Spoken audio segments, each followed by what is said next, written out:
3, 2, 1. Now you can start, sir.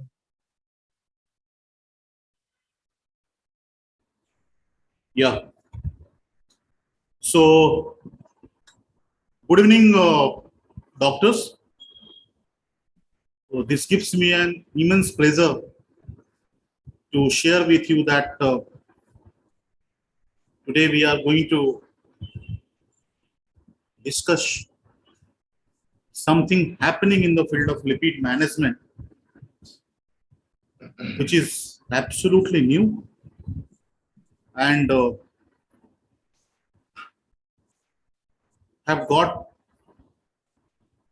promising future in terms of disease management. To discuss this, we have with us Dr. Professor Nagaraj Desai, who has been an eminent speaker, great coach, guide, and he has actually imparted many of us, many healthcare professionals, a path-breaking career ahead and a lot of learning. In today's scenario, the unmet need in the management of lipid is the key, and still it is unaddressed.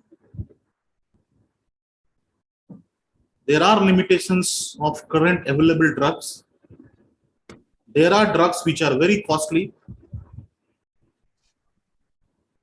So to address those unmet needs, we are holding this session, and I am extremely happy to share with you that Dr. Professor Nagaraj Desai is going to address us. Sir is basically the director of Namana Medical Center, Bangalore, also visiting Fortis Hospitals, Cunningham Road, Bangalore. He is a consultant and advisor to iMatrix, Bangalore. He is an adjunct professor, JSS Academy of Higher Education and Research, Mysore. He is also chairman of Karnataka Cardiology Academy. He is a former professor, head of Department Cardiology, JSS Medical College and University, head Cardiac Science, JSS Hospital, Mysore. He is also professor, former professor and head of Department Cardiology and Director Ramaiah Heart and Ramaiah Medical College and Hospitals.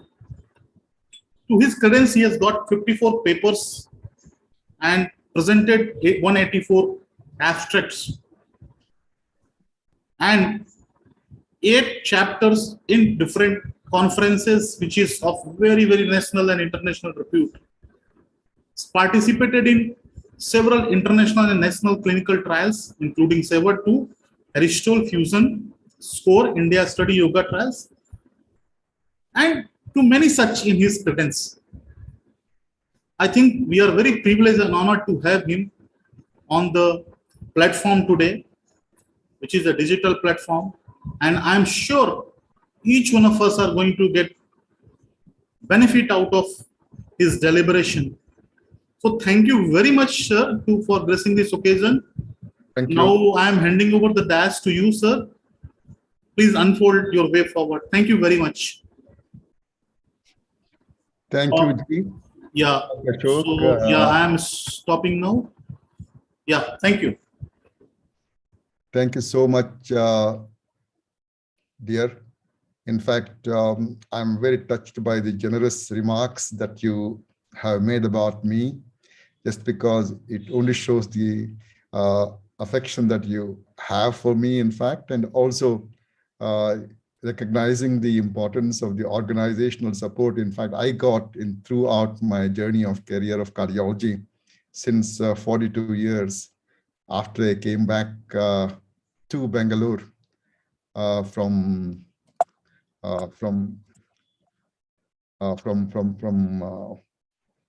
Chandigarh. In fact, these have been already mentioned. This also has been mentioned. I didn't want to go into the details of it. Once again, suffice to say that I am back in Bangalore, settled here, and carrying on with my life after 2 stints, one in Bangalore and another in Mysore.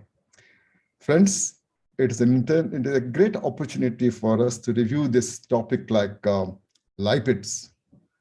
In the current scenario, this backdrop is necessary for us to examine as to how we are going to use a drug like, the drug like Bempedoic acid that is being available, that is being made available to us already by our industry colleagues. Thanks to them, importantly, and congratulations to them. It is now up to us to use these molecules or this molecule, particularly in our day-to-day practice.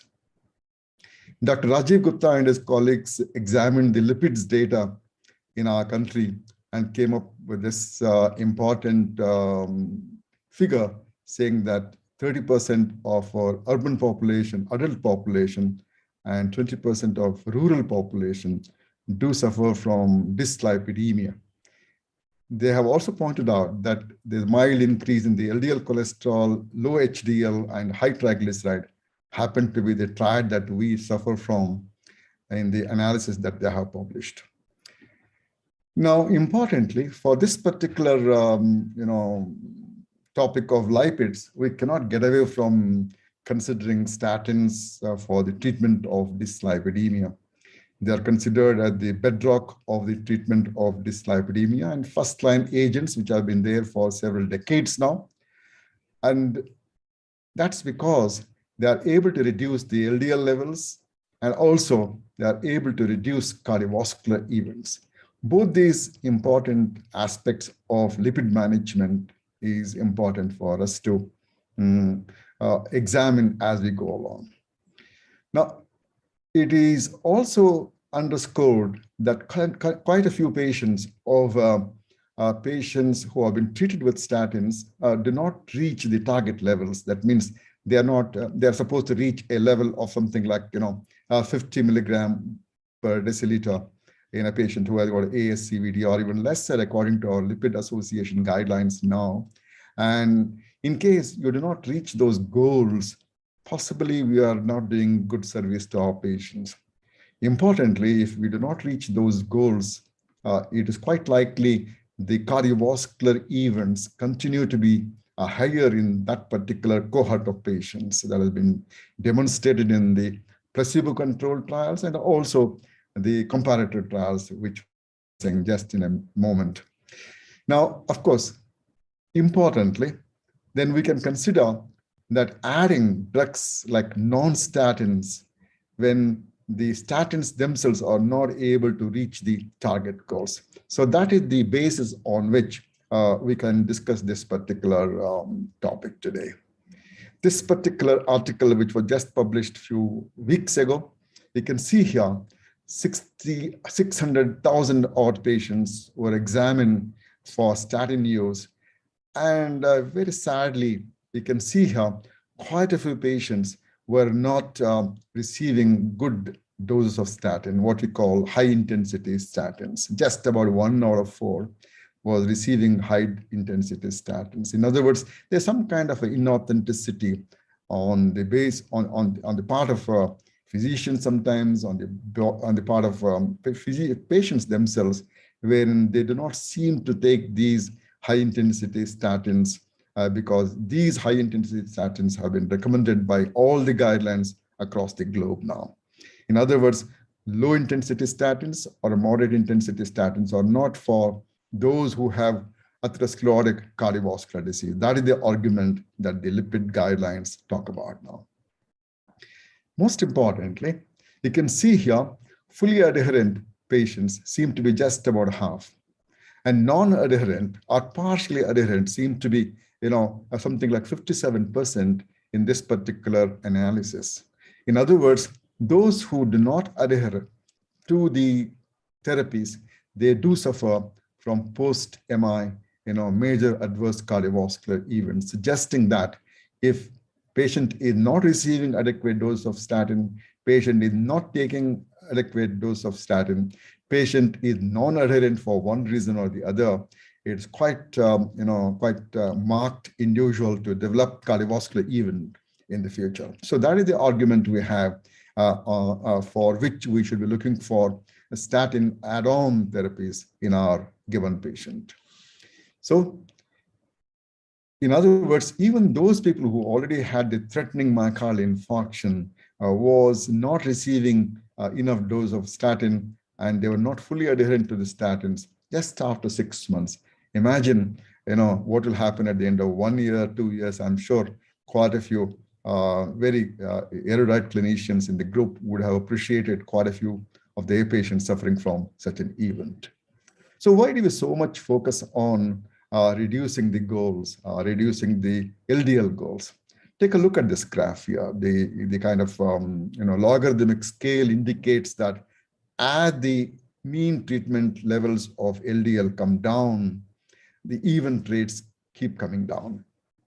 Now we have reached something like a 50 and 40, and I'm sure in the years to come, we're talking about just about 40 to 30. Already we are talking about it according to the lipid guidelines now, in a very powerful statement that has been made by lipid guidelines in the recent times. You can see here oral lipid comparator and placebo comparators. In both the groups of patients, statins were able to bring down the cardiovascular event rate in these controlled trials, suggesting that we have to strive to reach lower levels of LDL cholesterols to the extent that is possible in a given patient. In other words, as LDL plays a major role in atherosclerosis, lowering LDL cholesterol seems to be a smart thing to do for us. And this has been shown in randomized controlled trials with placebo and with comparators also. You can see here, ACC/AHA guidelines talks of subset of patients who are candidates for high-intensity statin therapy. For secondary prevention, you have those patients who are less than 75, and of course, to reduce this cholesterol levels more than 50%, LDL cholesterol levels, mind you. For ASCVD at very high risk or very high risk, high-intensity statin is recommended as a class 1 recommendation. For primary prevention, when the LDL cholesterol are very high, as happens in case of familial hypercholesterolaemia, one can talk of high-intensity statin therapy. For those who have diabetes, for instance, and those who are 40 to 75, risk assessment showing the underlying risk enhancers, for instance, they can also be considered for high intensity statin therapy. Excuse me. High-risk patients, when they are initiated to statin therapy, they typically reduce the LDL cholesterol by more than 50%. In other words, let's not rest ourselves unless we reduce the LDL cholesterol levels from the basal level by 50%. Now, this particular European Society of Cardiology and European Atherosclerosis Society guidelines also talk of the same thing here. For those of us who have been listening to the lipid guidelines talks and also the European experts, this slide is very familiar to you.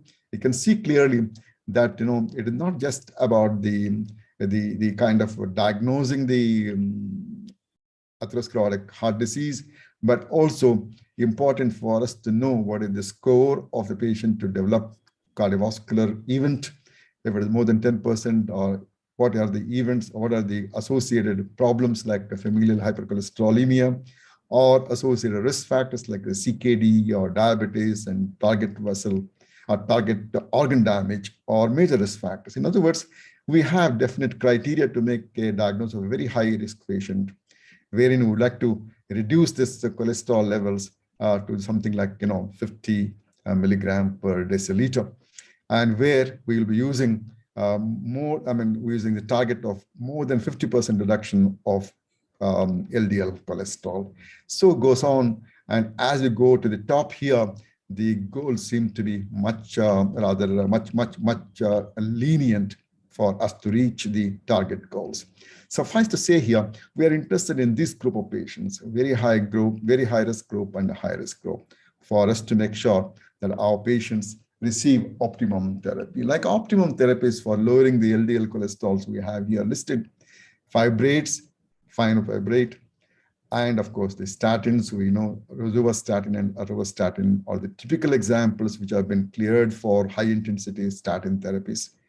PCSK9, we know if the patient is not getting to the goal with these two drugs, we may consider PCSK9, and the difficulty with these group of drugs is the cost that I'm sure you're already aware of. Evolocumab and alirocumab have been examined in the placebo-controlled trials, have been found to be useful, have been guideline-directed therapies. And of course, we have cholesterol absorption inhibitors like TrueWit trial showed that event rate reduction with add-on statin. We can clearly understand that some of these drugs are already very familiar to you. We'll not be talking more about it. Suffice to say here that when talk of a high-intensity statin, there should be reduction of LDL cholesterol by 50%. If you have moderate intensity statin, it will be something like a 30% reduction.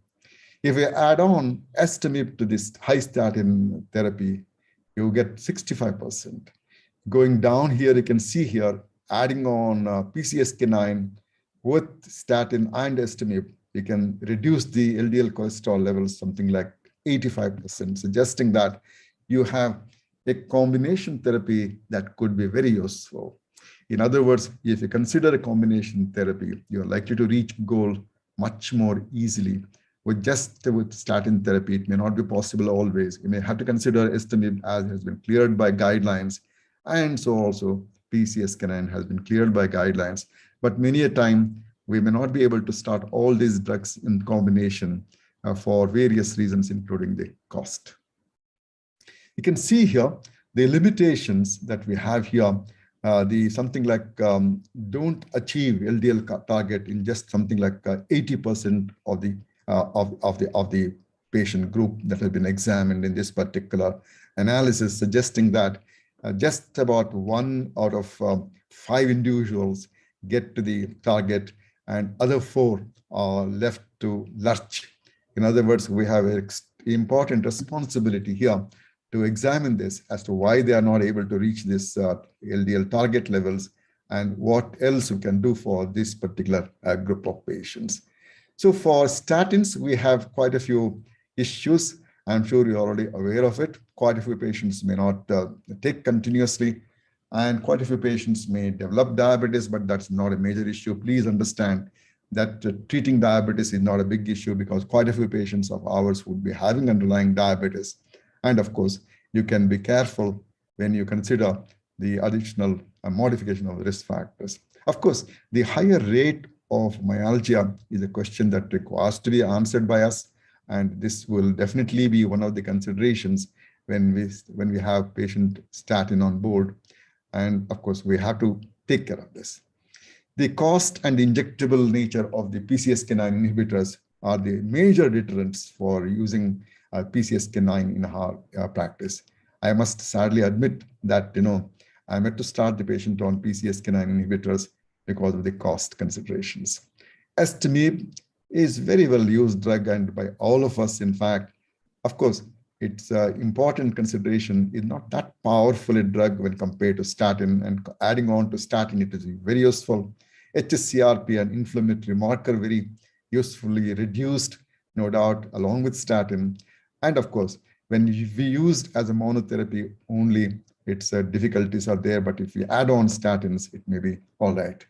Of course, it does not seem to reduce atherosclerosis, at least the small studies have shown. That's why it is not a great molecule, but to add on to reduce LDL cholesterol, it seems to be good.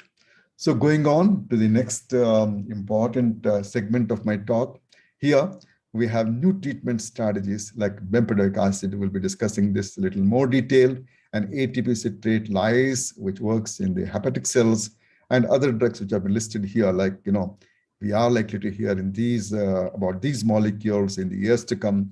We'll wait for that time when we are supposed to discuss these molecules. I'm going to concentrate on Bempedoic acid here, where you can see clearly that it blocks the ATP citrate lyase And this is proximal to the acetyl coenzyme A step. In other words, it acts on the proximal to the step there where the HMG-CoA reductase inhibitors, are inhibited by statins. In other words, proximal to statin step, the bempedoic acid seems to work. That's the advantage of it. In addition to that, with the reduction, with the less amount of cholesterol, there is expression of LDL receptor being upregulated, and it helps in patients' capability to reduce the LDL cholesterol in their serum. So first to say here that this bempedoic acid has a very interesting possibility of reducing the cholesterols in two ways: by internalizing through the LDL receptor mechanism, but also by importantly blocking the ATP citrate lyase enzyme, wherein it is able to reduce the acetyl coenzyme A. Dual mechanism of action has been suggested here, in particularly through the one which we discussed just a while ago, just as in the last slide, and also through the macrophage mechanism, wherein it's supposed to reduce the interleukin-6 and other inflammatory molecules by reducing the inflammation. By reducing the inflammation, it can contribute to the reduction of atherosclerotic cardiovascular disease while reducing the plasma LDL cholesterol, wherein LDL receptors seem to express more with the reduction of cholesterol, suggesting that you have a very interesting molecule for us to discuss further in the biosynthesis pathway of statins as such. Okay, there is an interesting possibility of glucose being lowered by hepatic glucose output by this complex pathway, but suffice to say here that it works with the various internal molecules of the hepatocytes, and it is able to work on indirectly on citric acid cycle, wherein oxaloacetic acetate is reduced, and this result in G6-PAH phosphatase reduction, and glucose is reduced, suggesting that in case there is a glucose reduction with a molecule that is supposed to reduce LDL cholesterol, it is a very interesting molecule for us when we treat a patient with diabetes. And this important consideration could also be an important clinical, at least pharmacological effect of this particular drug, which happens to be approved by FDA. And this particular story coming out of ACC headquarters talks of the kind of patients with homozygous familial hypercholesterolemia or established atherosclerotic cardiovascular disease being considered the cohort of patients where we can use bempedoic acid. And this particular clearance came out of Clear Wisdom trial being presented at ACC 19. Now, approved indications of bempedoic acid to expand it further is indicated in the primary hypercholesterolemia, heterozygous or non-familial or mixed hyperlipidemia, and maximally tolerated statin therapy as an adjunct to diet and not able to reach the LDL cholesterol goals, established ASCVD who require additional lowering of the LDL cholesterol where despite the high intensity statin therapy, the patients have not reached the statin or the LDL goals. And quite a few patients we already have appreciated in the previous slides that we require an alternative statin because quite a few patients may be intolerant to statin, and one could consider this particular other molecule. It is a very simple strategy of starting this molecule, just about 180 milligram given once daily orally. And of course, it can be taken with or without food. Important consideration for the timing of these particular drugs. It goes with rosuvastatin, like with or without food, I guess.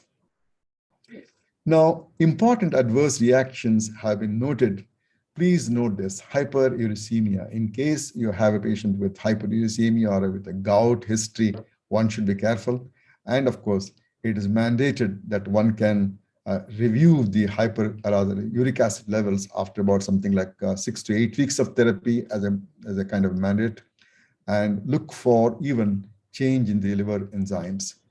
When we are using bempedoic acid, we will be not using simvastatin and pravastatin. It is better to avoid unless you are very bent upon using, and make sure the dose do not exceed as it has been mentioned here in this slide. That is the recommendation. We will not be using in a pregnant woman nor in the lactating mother. And of course, as I was telling you about uric acid, and also initiating the drugs which can reduce the uric acid if it is required. There has been a very peculiar side effect like a tendon rupture in a given patient. In case you have some kind of an issue with your patient, one should be careful. This particular kind of very complex and busy looking slide gives you a clear idea about how the investigations of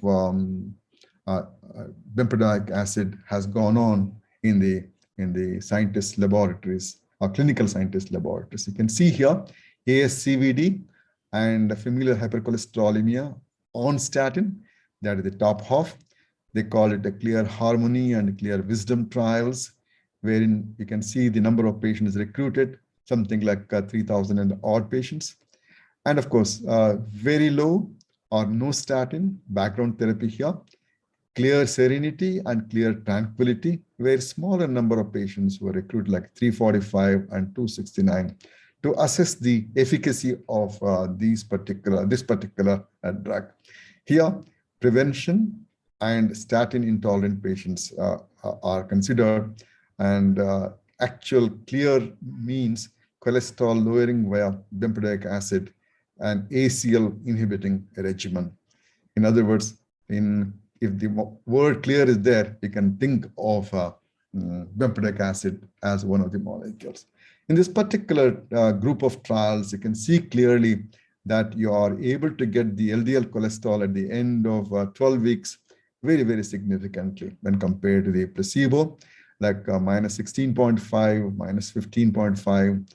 And of course, placebo corrected, you can see here minus 23.5 and minus 23.5. Hypercholesterolemia, but unable to stop tolerate statin. In case you switch over to bempedoic acid, you get a very powerful, very significant, and very reliable reduction of LDL cholesterol. You can see here, despite maximally tolerated statin therapy, if you have add-on, the bempedoic acid, you can see still you get very powerful reduction when compared to placebo, suggesting that there is a significant reduction of LDL cholesterol in a given patient. So superior effect of addition of bempedoic acid onto statin suggests that you are able to get good reduction of LDL cholesterol. Now, in case you can see here, adding a statin, you are able to get an additional another 20% when compared to adding and increasing the reduction or the statin dose. In other words, with some dose of statin, if you add on bempedoic acid, one could get a good reduction of LDL cholesterol. An important pet topic of Dr. I forget this.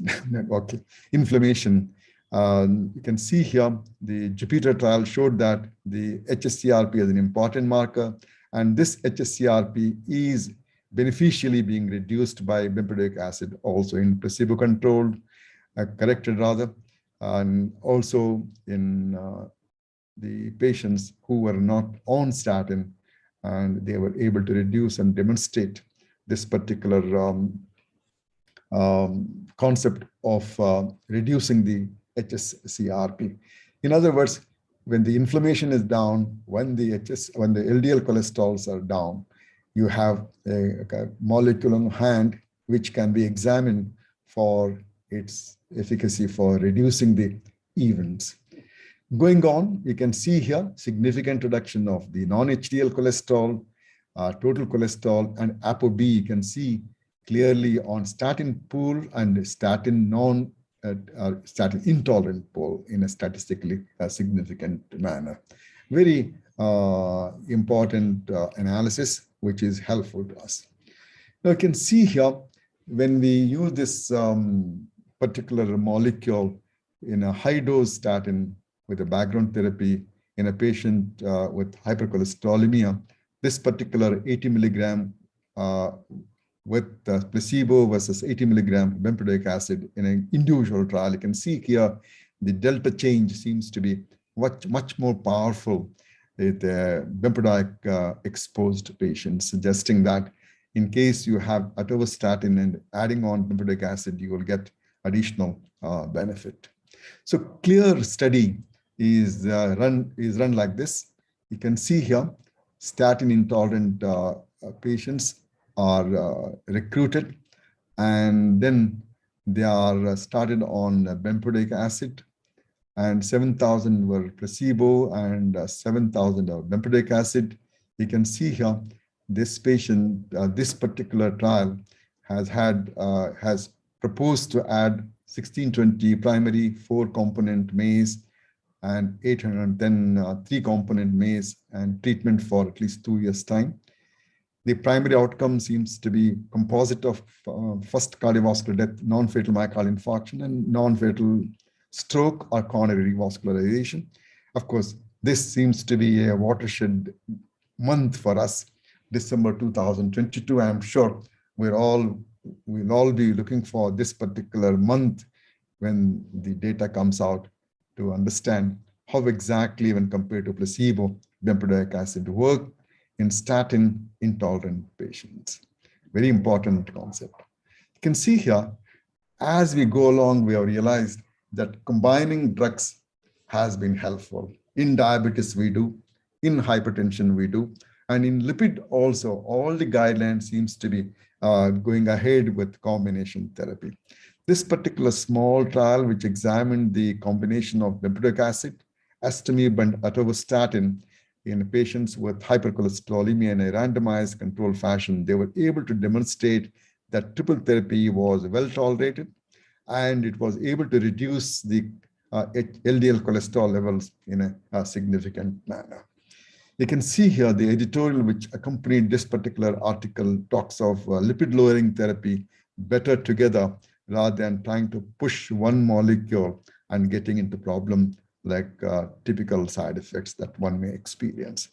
The extent to which this combination therapy worked was something like a minus 63% reduction of LDL cholesterol from the baseline, suggesting that you have a very powerful reduction of LDL cholesterol in case you deploy a combination of 3-drug therapy.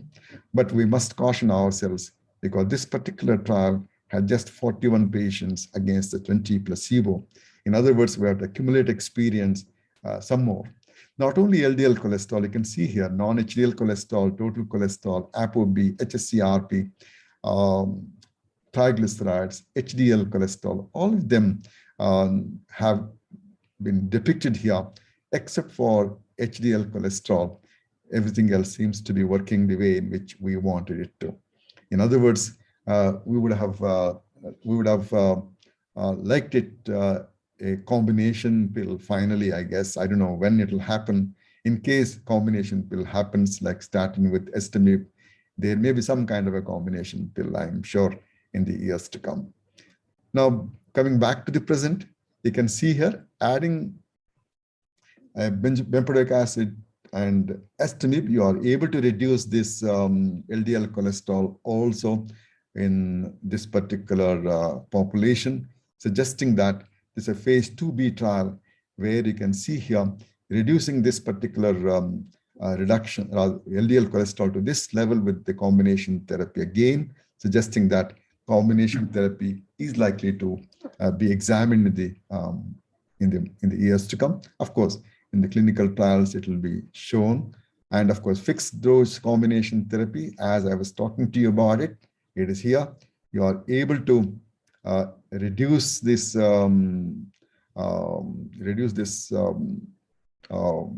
LDL cholesterol in a very significant manner, as it has been suggested when compared to the placebo.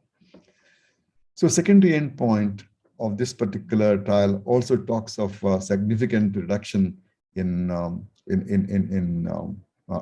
all the p-values for non-HDL cholesterol, total cholesterol, apolipoprotein B, wherein Bempodoic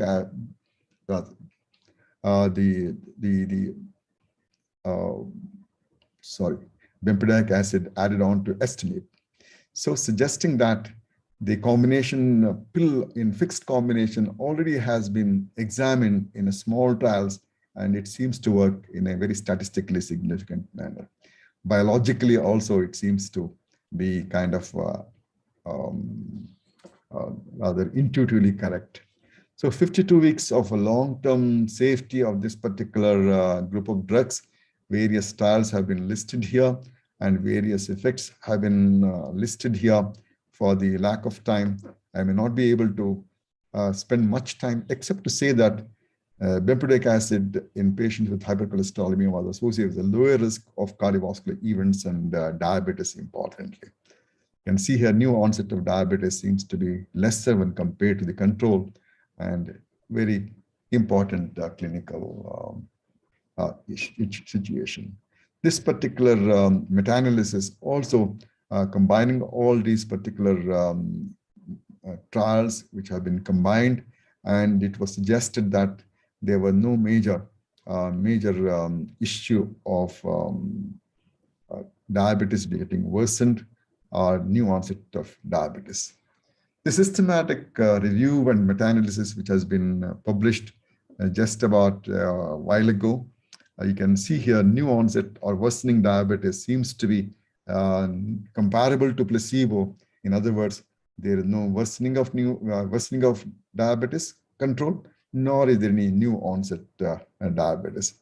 Going on, the same thing it has been demonstrated in this particular slide also. Now here you can see HbA1c levels were modestly but significantly lower at risk at week 12, suggesting that if there is any kind of issue, it can be in terms of a mild benefit out of this particular therapy. While we are talking of good benefits, we should not forget about the possible bad issues like hyperuricemia. One should be careful, which has been mentioned here in this particular analysis. And fortunately, it is reversible when you stop this particular drug, or when you administer drug to reduce the uric acid, if it is important for us to continue Bempedoic acid. Anemia has been listed here, and one should be careful anyway. As the patients on multiple drugs, including like antiplatelet therapy or aspirin, for instance, one should be considering that particular aspect also. So in patients who have been on a combination therapy, this particular analysis is very, very interesting. There was a 1.7-fold increase in atorvastatin or rosuvastatin under area under curve, suggesting that in case you give this particular drug, the serum concentration of these particular drugs like statins is likely to increase. And I wonder what is its pharmacological relevance, but suffice to say that pharmacokinetically, one can consider that it is not going to reduce the atorvastatin or rosuvastatin in a given particular patient. Of course, this has been already covered, and Bempedoic acid was generally well tolerated in patients with renal dysfunction also, and it was considered as a one which can be used in this particular analysis in a short-term analysis over 52 weeks. So precautions while using Bempedoic acid, friends. There are no concerns if the patient does have any renal impairment, not end-stage renal failure. No adjustments are necessary. Hepatic impairment, no dosage adjustment is necessary. Of course, the patient not studied in patients with severe hepatic impairment, one should be careful about it. all patients assess the serum uric acid when clinically indicated. And of course, you should look for the development of hyperuricemia in the future by asking for these values. In case you have something like tendon pain or rupture, one should stop it. And of course, one should be worried about it, asking for this pain in the tendons of the major joints. Of course, if the patients are older, in case there is a tendon rupture occurs, I have not studied in details as to what is the mechanism and other things. Taking atorvastatin dose more than 20 milligram of pravastatin should be avoided. 40 milligram. Pregnant and lactating mothers should not use this particular drug. Now, let me just conclude by saying that bempedoic acid represents a new lipid-lowering drug with a unique mechanism of action at the level of the hepatic cells, one step behind, HMG-CoA reductase.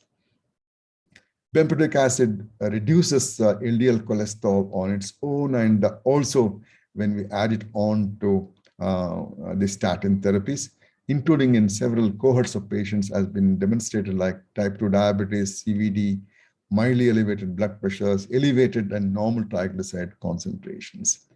Now you can see here in all studies to date, bempedoic acid has been shown to reduce the HSCRP, also a marker of inflammation. Professor Ritker from Harvard, a very fond of, advocate of this HSCRP as a marker of inflammation, and one should be respecting this arm of atherosclerosis formation or progression. Bempedoic acid has an additive effect upon LDL lowering when combined with other drugs like estimab and statins, and it will be very interesting for us to accumulate experience with this particular drug and develop a compendium of our own experience so that we can share it widely among our own practicing physicians. Before I close my talk, I would like you to recognize this person, Professor Albert Einstein. What he said that information is not knowledge. The only source of knowledge is experience. You need experience to gain wisdom. In other words, in case we are well informed today, thanks to the industry, thanks to the scientists who have toiled hard to cobble up the data for us to understand in terms of the biochemistry, pharmacology, and also the clinical trials with placebo controls in short-term and long-term trials.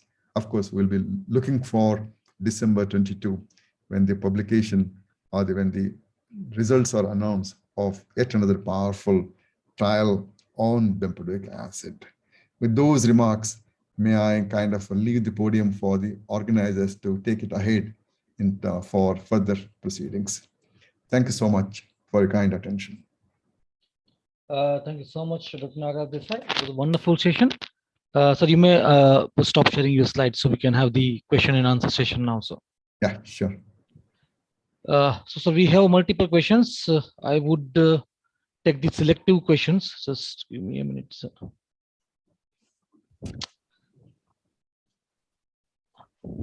So the first question, I think, is from within your first 2-3 slides. So according to you, why only 23% is patient on high intensity statin? No, it happens like this. Actually, the patients, when they are recruited, when we are practicing, we don't seem to look at the numbers very, very carefully.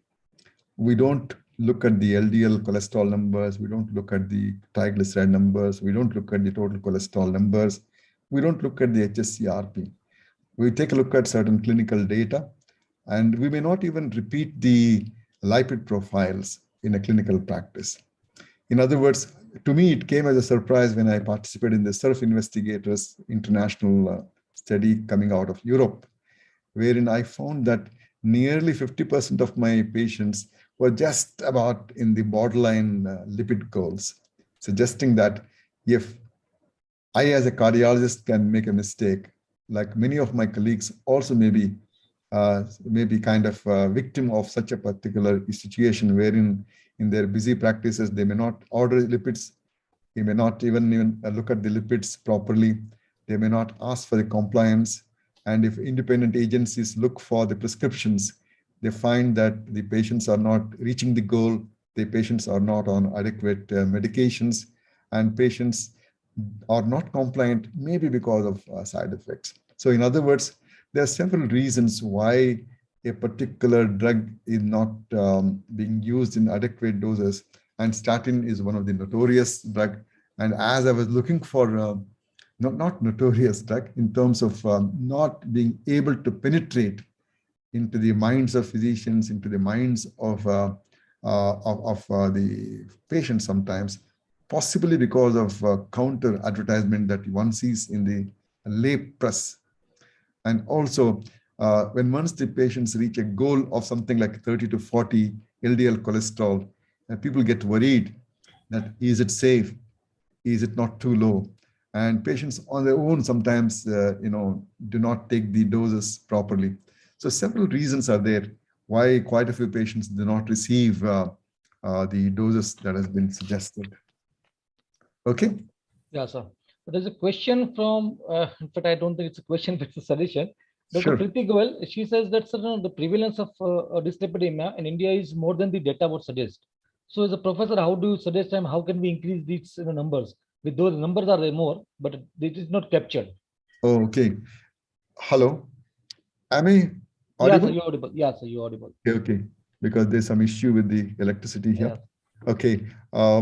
See, that is the bane of our own practices. When the studies are launched, we do not plan them well. And always, many times, they are underrepresented population. And as Dr. Rajiv Gupta was also mentioning in his own article in Indian Heart Journal, there may be underrepresentation of various cohorts of patients. There may be less representation from North India, maybe South India, maybe, Central India, maybe Northeast or North, or rather the Western sections. In other words, it looks like for us to analyze our own data very systematically, we can see clearly this is where we are falling behind when compared to our Western counterparts. I agree with Dr. Goel when she says that it may be underestimation. It may be, for us to decide how we are going to correct it. We may not like to correct others. We may as well take a look at our own patients as the patients are passing through, with the EMR being possible nowadays very systematically, and many of the labs producing the beautiful graphs as to what are the trends of our total cholesterols, LDL cholesterols, and triglycerides in our individual patients. We can do a better job of it. And that's why Lipid Association of India has launched this, the courses for certification of the lipid management for all of us to attend, in fact. Thank you so much for that wonderful question. Very correct. There's a question from Dr. Ashok Verma. Since bempedoic acid can offer 20-25% reduction in LDL-C, can we use bempedoic acid alone in a drug-naive patient who does not need more LDL-C reduction, or say the borderline high LDL-C level? Yeah, this will be something like an off-label indication. Many of us are very fanciful of using such, off-label indications, but the science and the recommendations at this moment, we do not, we don't seem to be are allowed to use bempedoic acid at this moment. When once the patients are non-statin, statin intolerant, and you want to reduce this LDL cholesterol, you can consider definitely bempedoic acid, especially after the publication, when once it comes through. And we already know the data that you are able to reduce the LDL cholesterol, no doubt about it. But we have to wait for a few more months or maybe some more data wherein you can use it. Clinically, yes, it can be possible, but it will be an off-label indication. You should be aware of it. There's a question from Dr. P. Chopra. Can bempedoic acid be suitable for patient with heterogeneous familial hypercholesteremia? Yes, sure. Definitely, it can be used. Again, it should, I mean, for statin naive patients, the data is there, it is able to reduce. But of course, I would like to use statin first rather than, considering bempedoic acid. So it is actually statins happen to be a bedrock of lipid management. And in case the patients are statin intolerant for one reason or the other, they can talk of using alternate therapies. That has been the learning, that has been the recommendation, that has been a reasonable, thought at the moment. Unless we have a very powerful data coming from bempedoic acid in a primary prevention, like you have seen Texas studies, WASCOP studies, and that kind of data. It looks like that kind of data will not be available soon, nor will they be allowed to be done in the near future, considering the statin's ability to reduce the events in the primary prevention program.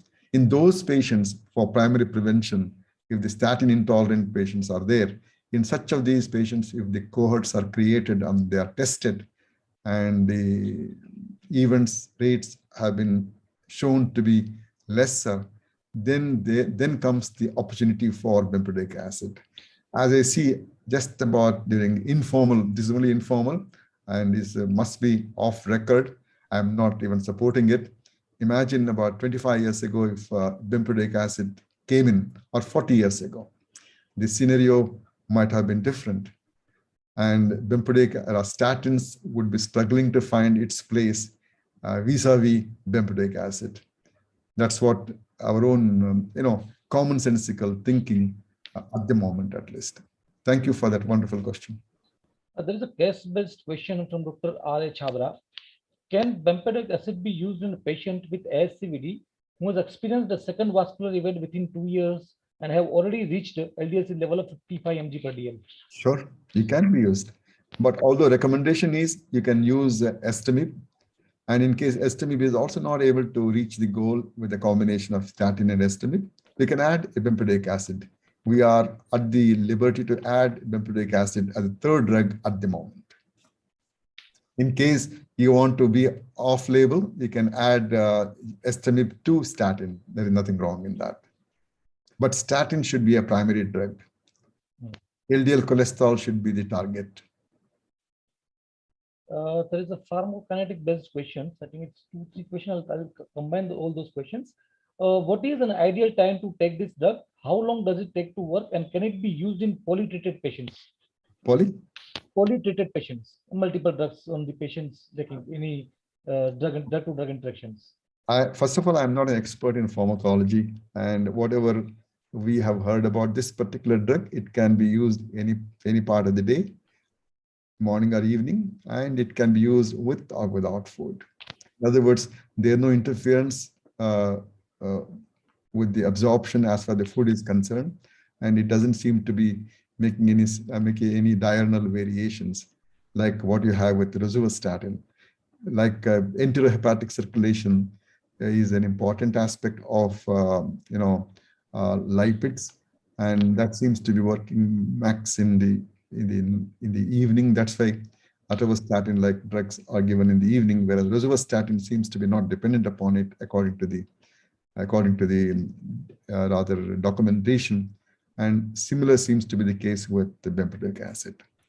Thanks for the question. Yeah, so there is a question from Dr. Mukesh Kumar. Should we be worried about hyperuricemia and gout in all the patients? What precautions should we take to avoid this?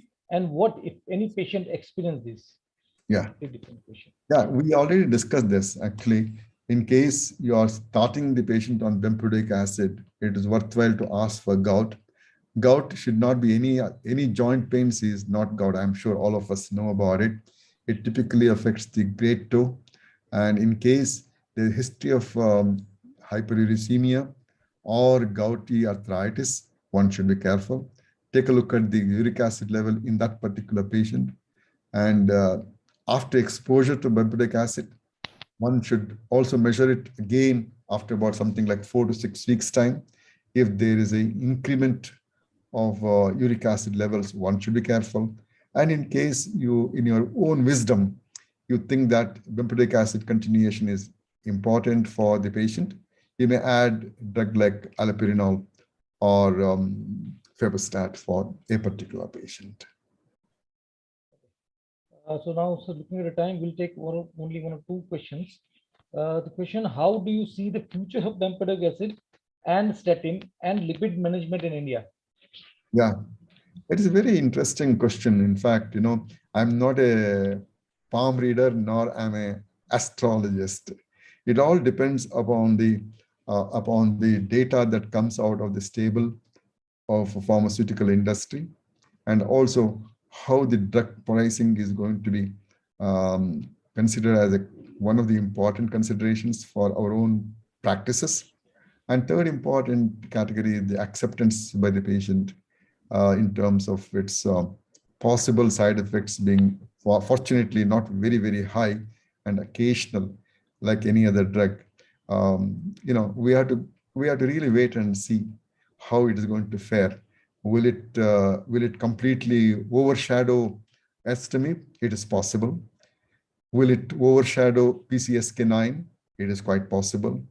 Will it be overshadowed by other molecules which are likely to come in the next about 6 months to 1 year time, maybe couple of years time? One doesn't know. Like, injectable once in 6 months time, if you have, it may be something like a vaccination. Who remembers about corona now after having three vaccinations? In the similar manner, there may be a possibility of drugs which can be given once in 6 months time for you to kind of be relieved of atherosclerotic cardiovascular disease. In other words, the future is very interesting, and future will unfold in the next couple of years time. And it was a rewritten story for STEMI. STEMI Prove It trial was published long time ago, but later on they reintroduced in the guidelines simply because of its efficacy to reduce LDL cholesterol and also being safer. So that's why it came into the guidelines. Whereas fibrates never saw themselves in guidelines being advocated so strongly. Very alternate possibilities and also some kind of additional set of opinions rather than the guidelines. In other words, to get into guidelines, you require data. I'm sure, I sincerely hope bempedoic acid is a molecule which should get into the guidelines so that it is widely publicized, because it looks like translation of a molecule from test tube into the clinical medicine, something like it takes about 10 years time. And if it falls at the altar of clinical trials, it is a sad story indeed. Now, this so far it has been a good story for us to hear about of bempedoic acid. I sincerely hope that the wisdom, rather the 22nd December announcement of trial data produces such powerful message, and it helps us in supporting this molecule in a greater numbers and a wider set of patients. Thank you so much. I think that is reasonable. I hope I'm not biased against or in favor of the drug, which happens to be a very interesting molecule for us to examine in our clinical practice. Thank you for that answer, Dr. Nagaraj. And though we have a few questions left with us, but looking at the time constraints, we will not take any more questions. So thank you so much, Dr. Nagaraj, for this wonderful deliberation on relatively a new topic. Bempedoic acid, a newly introduction in the brand, and many physicians wanted to understand, wanted to get educated about this brand. So thank you so much, Dr. Nagaraj, for this wonderful session. With this, we come to an end of the fantastic scientific event. And I would like to thank all the viewers who have joined us live from different parts of the country.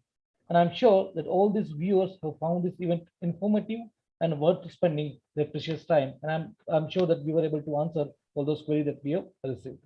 Once again, thank you so much, Dr. Nagaraj, and thank you all the achievers. Have a great time ahead. Thank you. I hope I was able to convince. Thank you very much, sir. Thanks a lot.